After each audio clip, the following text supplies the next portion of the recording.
Welcome to the Porn Reboot podcast, where you get practical tips to gaining control over your porn or sex addiction. We help ambitious men end their out-of-control sexual behavior with pornography, sex, and masturbation so that you can maximize your life, perform at your potential, and remain in control in the driver's seat, which is where you have to be in order to gain or maintain the success you want in life.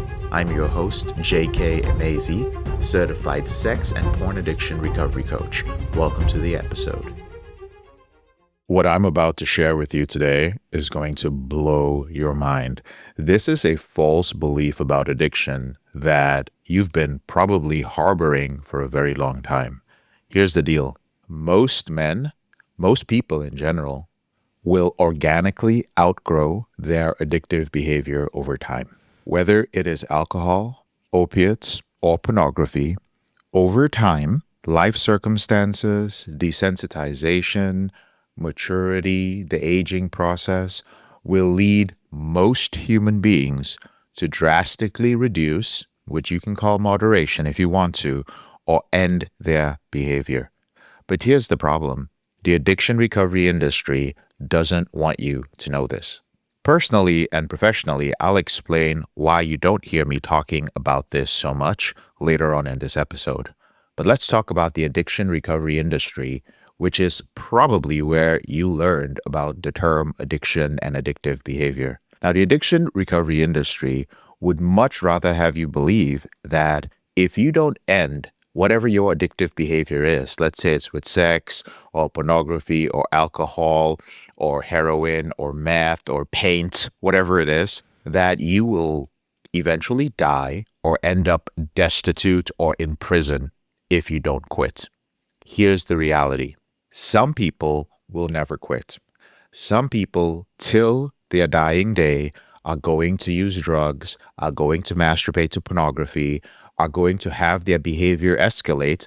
They will live, but they will live a largely unhappy life till the day they die of natural or unnatural causes. Our prisons across the United States are filled with all sorts of addicts who are constantly escalating their behavior. Now, there is an even larger portion of human beings who will quit or moderate their behavior. Now, I want you to understand this. When you are in the throes of addiction, when you are going through the suffering of your addictive behavior, every urge feels absolutely overwhelming, especially when you've been dealing with this for years. So, hopelessness and shame rule your life. Hopelessness from losing belief in your ability to end your behavior, and shame from hiding it and looking all around you, feeling that something is wrong with you. It seems as if everybody else is well put together. Everybody else has some control. Even if you were to enter some sort of recovery or support group, your shame would instantly be triggered because you would look around you and it would seem as if everybody was doing better than you. This combination of hopelessness and shame leads to you feeling absolutely powerless. You've told yourself you will stop. You've gotten on your knees and prayed. You've sought help. You've read books. You've tried willpower. You feel as if you've done everything. So when you enter the typical traditional recovery methodologies, whether it is a 12-step group, whether it is religious in nature, or you go into rehab, or you deal with a traditional addiction recovery coach or a traditional therapist, when you are told to admit that you are powerless and to submit to a higher power, well, of course, it sounds like such a relief. Like to admit, to just give up that control and go like, you know what? I'm powerless. I am absolutely powerless. I want to make this clear. It is not the same thing as admitting that you cannot end this behavior with willpower. Those are two different things. Powerless means I do not have any control over this. I have zero choice in this matter. No power. It is a great relief. But I want you to understand that that relief comes with strings attached. What are the strings attached? You must manage your cravings one day at a time, forever. And if you ever slip, ever, You must begin again from the top, from the beginning, regardless of how many years you put in. It does not matter what you learned. It does not matter the story you told yourself. The wins do not matter. If you slip, if you relapse, you messed up and you got to start from the beginning. Your identity, interestingly enough, in traditional recovery, that tells you that you are powerless and you should submit to a higher power, it cannot be tied to this higher power. Your identity. Your identity must still remain tied to the rules of this recovery community. So, what does this mean? You've given up your power to a higher power that is meant to support you through this. But if you relapse, you don't get to feel like you have access to a higher power. You get to feel like you are a failure. Think about it. And I'll tell you this. I'm a man who is not religious, but I believe in God. And I'm here to tell you that no higher power created you to feel shame, to feel failure, or to feel less than with each slip or relapse. That is not how a higher power works. There is no, what sort of higher power are you looking up to? What sort of higher power are you looking to guide you and support you through this when you cannot identify with it? You were created with the power within you to control your behavior and to change your identity. Because ultimately, your identity is divine. Your identity stems from this higher power. Brother, this is not some random stuff I'm saying. These are questions I was asking myself when I began this journey. I was like, this doesn't make sense. I'm supposed to admit that I am an addict for the rest of my life. I'm supposed to stand up and say, my name is JK and I am a porn addict. And I'm supposed to repeat this over and over again and reinforce this identity. This is not a divine identity. This is not a higher power. There is something off here. The intention was good. The system has things that are worth borrowing from. I have definitely borrowed from these systems. But this concept of a higher power, this identity piece, is very dangerous.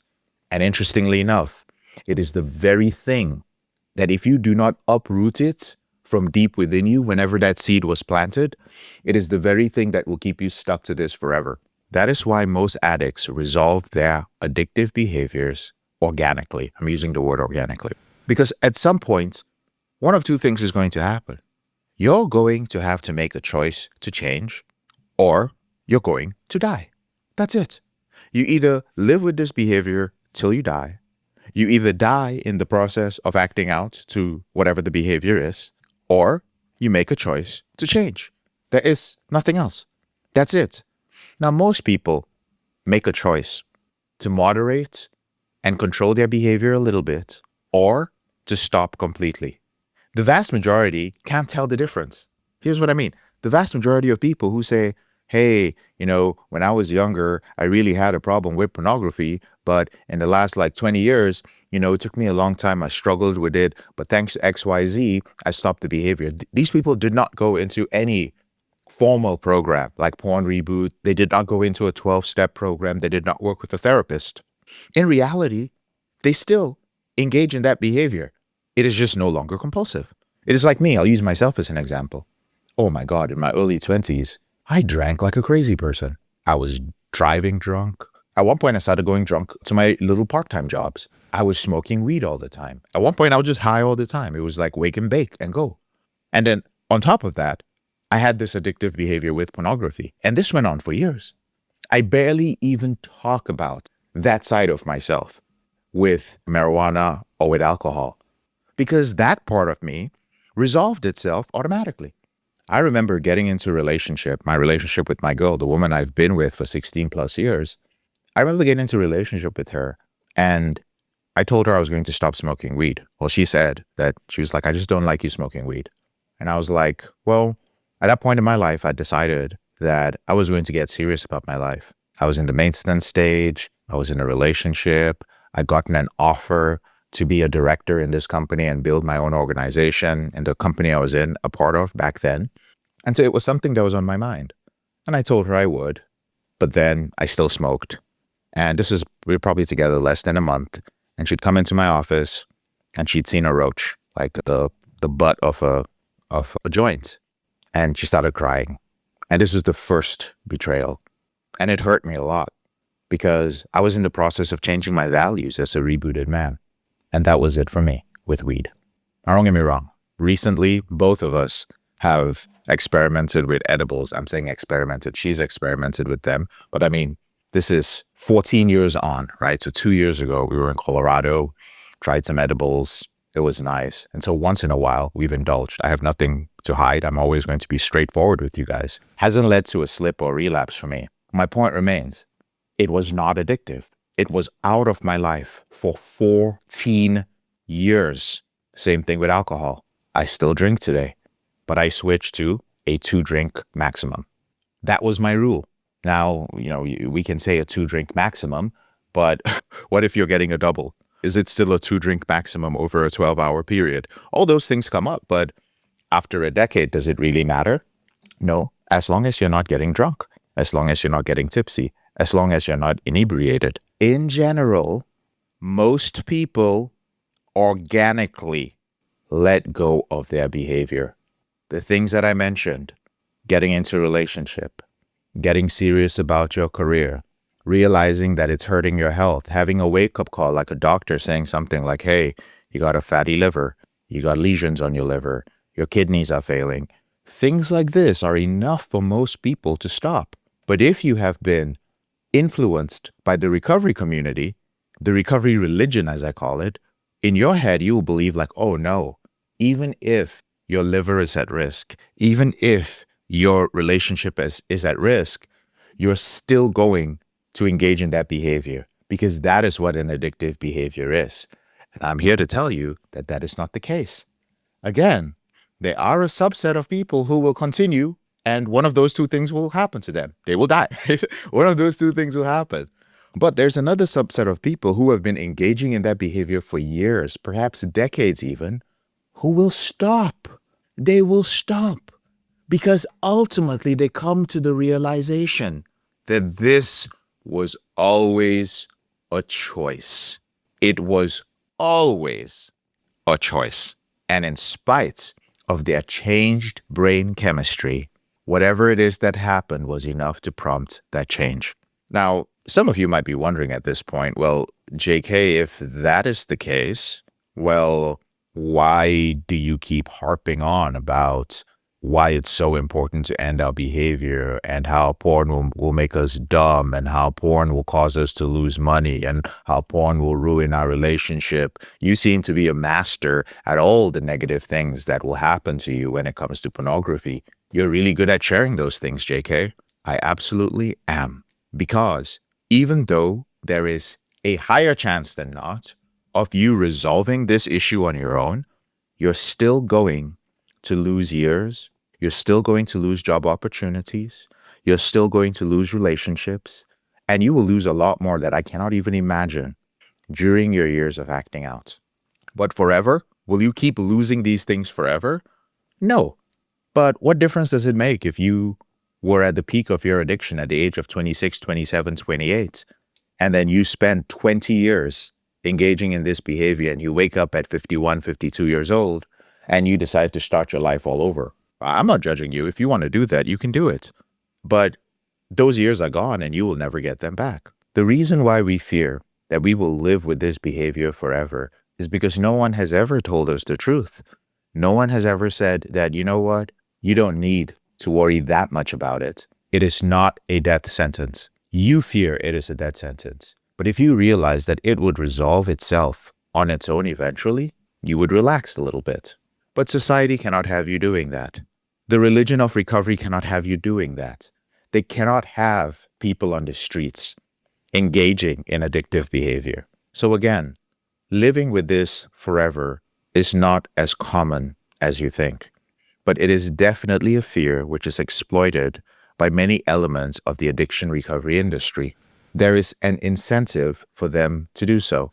And, this started coming to light for me more and more clearly over the last 5 years or so, as I started traveling out of the United States, getting homes in different places. And I came to realize as I lived in different countries and as I visited different countries for extended periods of time, that I was not seeing the addiction problem that I saw in the United States anywhere in the world. I wasn't seeing it in Europe to the extent that it is in the United States.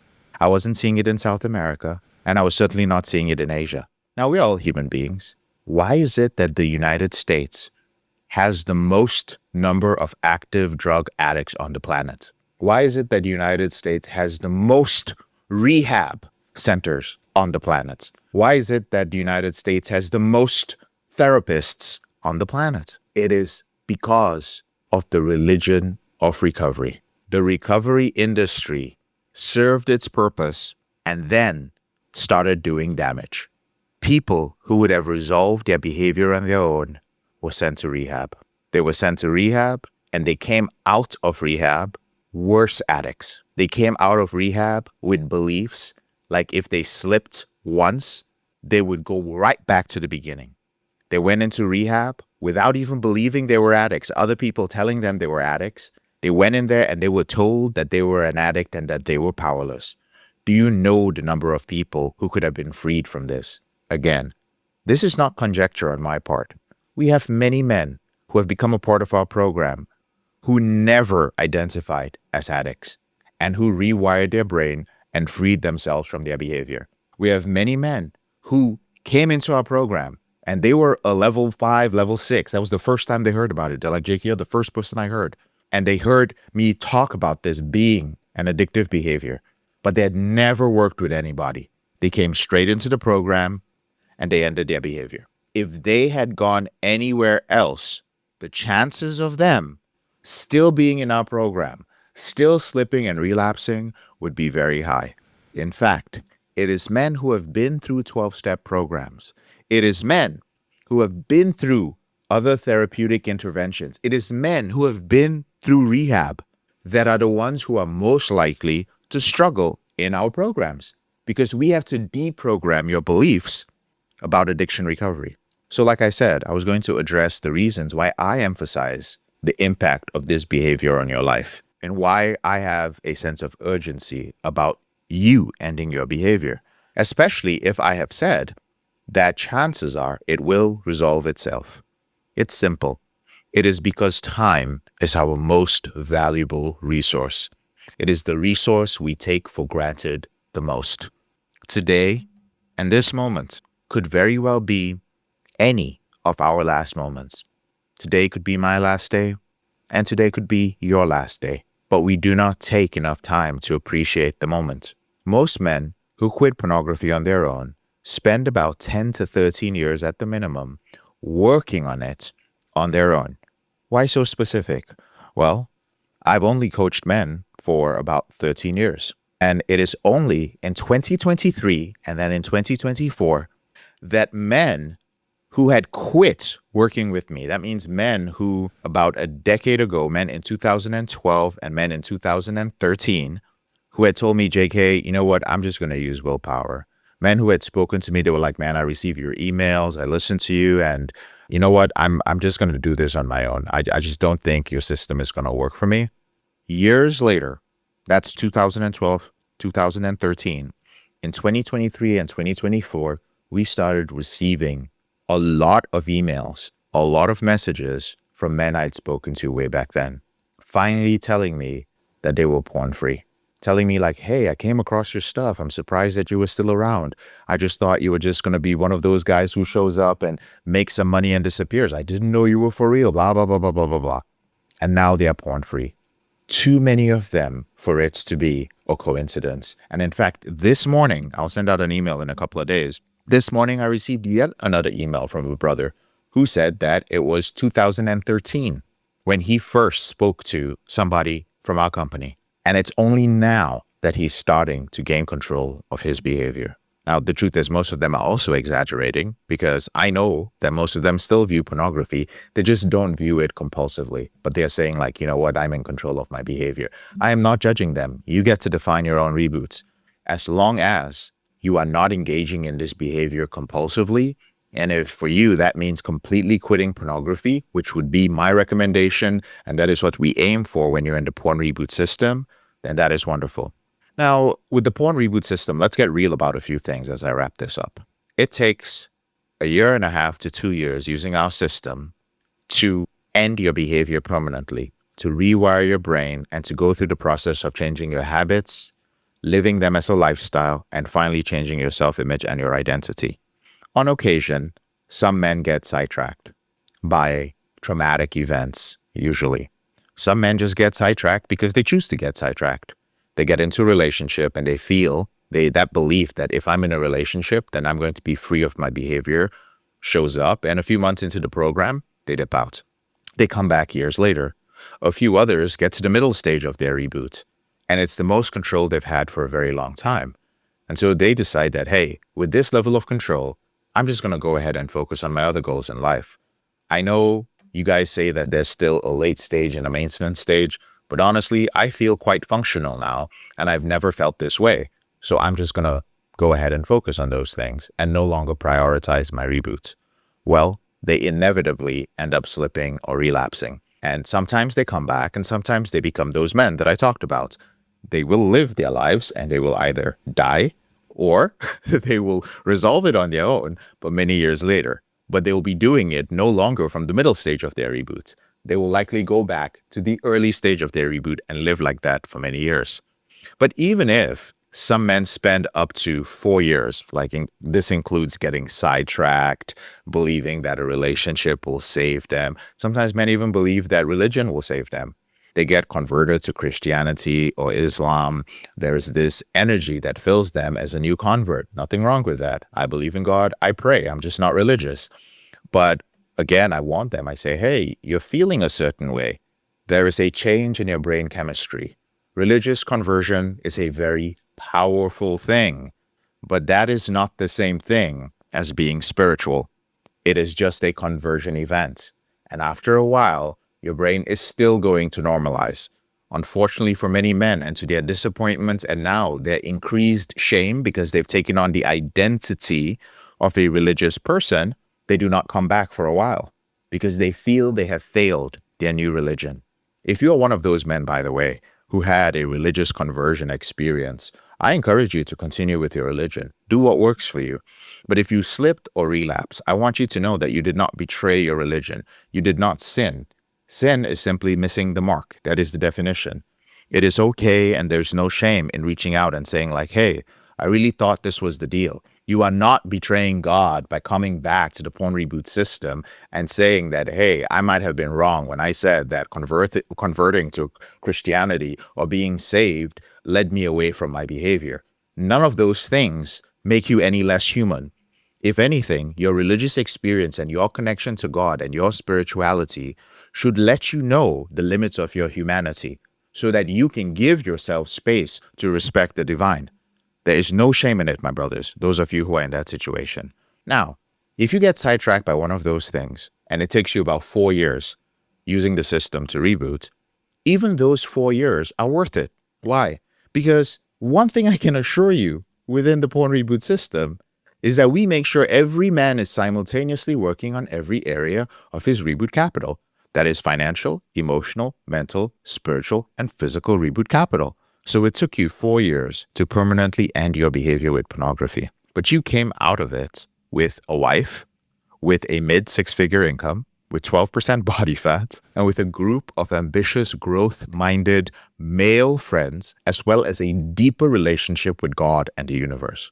I don't know about you, but that still sounds like 4 years well spent to me. So, my brother, do not give in to the fear-mongering. Statistically speaking, you're going to quit or quote unquote what people call moderate on your own. And that is not a bad thing. But if you are one of those brothers who doesn't have 10 to 12 years of your life to sacrifice to doing it on your own because you were too proud to admit that you needed help, to say like, why would another man help me control my sexual behavior? Or because you wanted to save a few $100 a month because that's what it would cost you to end your behavior within 2 years. So if you're one of those men who doesn't have that time, then join us at Porn Reboot. your future self will thank you for investing in it. I'm JK, your brother in this struggle. Thank you so much for listening to this episode of the Porn Reboot podcast. I'll speak to you later on in the week. If you found this episode helpful, here are 4 ways I can help you with your out-of-control sexual behavior for free. The first way is to grab a free copy of my book, Confessions of a Porn Addict, 7 Secrets of Porn-Free Men at elevatedrecovery.org, or visit the link in the description below this episode. The second way is, if you're not sure where to start, but you'd like to learn more about my team and I, if you'd like to spend time with like-minded professionals and business owners who are controlling their behavior, then join our free and confidential group, the Porn Reboot group on Facebook. There's a link to join in the description below this episode.